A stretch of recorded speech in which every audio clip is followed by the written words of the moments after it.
intaa kadib boqorku meeshiisii buu ka dhaqaaqay oo dhulka la yidhaahdo daamood waa uu ka tegey oo waxa uu tegey dhulka la yidhaahdo ama deegaanka la yidhaahdo waash ninkii awraaci cusmaan ee murtadka ahaa markii uu maqlay inuu boqorka xabashidu baxsaday ayuu isaguna ka dhaqaaqay afaafkii guraaji oo waa uu ka daba tegey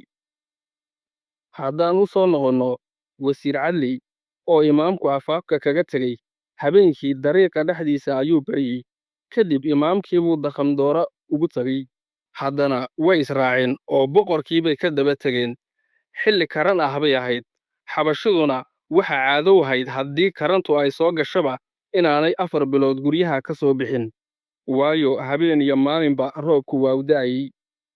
muslimiintii roobka iyo dhaxantii bay dhex qaadeen dhulkuna dhooqo ayuu wada noqday roobkii da'ayey awgiis awrtii madaafiicdu ugu